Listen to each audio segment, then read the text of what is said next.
In the story Luce Naturi, the protagonist is identified in two different ways, one by her community and one by herself. The community views her as a monster. She views herself as a human being. Now, there's a lot of character development that leads her into believing that she is a human being. So let's get into that. Now, the definition of a monster is an imaginary creature that is typically large, ugly, and frightening. Um, so let's start with the doctor.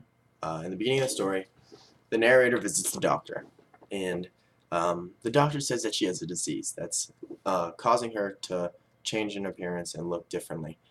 And later on, goes and states that she's a freak of nature. This leaves the narrator into confusion. Why is he saying I'm a freak of nature? I thought I just had a disease. I didn't think I was that different. Is it the way I look? I look differently. So she starts to question herself. Who is she? What am I? And it goes on to her sister stating, no one will marry me if they find out. This leads the narrator into believing that she's a burden to the family, that she's a burden to her sister, that it's her fault that no one's going to marry her sister. The narrator says, without me, the coast would be clear, that without her, everyone would be happy. Now, her father, he's unique because he does state that his daughter is a human being in the first part of the story, but the narrator states our family has always been well respected. So the father goes ahead and gets the doctor from a faraway place so word doesn't get out. Now you could say this was to protect his daughter, but if he was to protect his daughter, I believe that he would make it clear that this is his daughter. She's a human being. He would make it obvious to everyone, like any father would. He wouldn't hide it away. He wouldn't make her feel a burden to the family. No father would do that if he truly cared for her. He would think about how she felt. He's thinking about the family name and how they're viewed and respected. Now the grandmother, she's blatantly a dick. She states that she's a curse, that the narrator states she once held my head underwater in which the dirty clothes were soaking, praying while she did it. She believed there was a demon inside of her. This is what's making her a monster. She hung garlic cloves on her door to keep the demon away. She's just putting in her head that there's something completely wrong with her, that it's not necessarily her fault, but there's something completely wrong with her, that she's not normal. So that is putting something in this child's head that there is something wrong with me, and is it my fault? Is it not? I don't know. All these other people are saying different things, so she doesn't know who to necessarily believe, but there is something wrong with her. Officially, now, she states, the cat kept me company.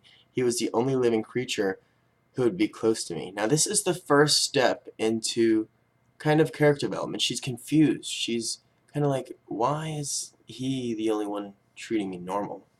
It's an animal. Everyone else is a human, but everyone doesn't treat me like another human. The cat's treating me more like human than anyone else. So this is sort of a step in character development. It's the first step into realizing, like, she starts questioning. She sort of is kind of learning. Her mother, she's unique as well. She cares for her. She actually, in my opinion, she does care for the narrator. She's taking care of her. She brought her into this world and knows that no one cares about her. She knows that the family doesn't care about her.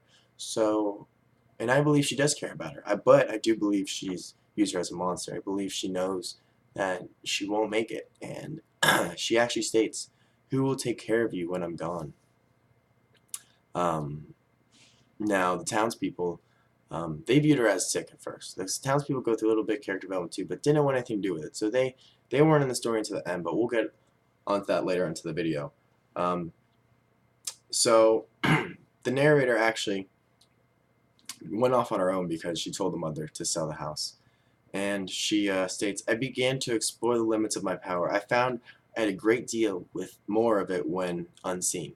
So when she wasn't seen, when people didn't see her, she learned. She She enjoyed life. She enjoyed scaring people, she states. She started understanding the way people act. She started to believe that she was a human. She was like everyone else. Um, she stole potatoes to live. It was just like how when we grow older, we get a job, that we learn to live on our own. She started to live. She started to learn who she is, um, becoming who she truly wants to be, and that she was no different from everyone else. That everyone thought she was different, just on her outlook appearance, and that everyone was wrong, and that this was the stepping stone, and she realizing that she's normal. Now she's in the woods, and she's she's messing around. And she sees two people, a man and a woman, and the woman's laying on top of him, and she gets up, walks away. So she's curious. I believe she had sexual intentions, and kind of just wanted to. It's just human nature. I don't think she wanted to do anything in particular, but human nature. She got on top of him and bit him, and he opened his eyes and freaked out, and and states, he saw my pink teeth, my yellow eyes. He saw my black dress fluttering. He saw me running away. He saw where. So he went to the townspeople and told them, and the townspeople started a mob and brought torches to go and kill her. Among those people was her sister.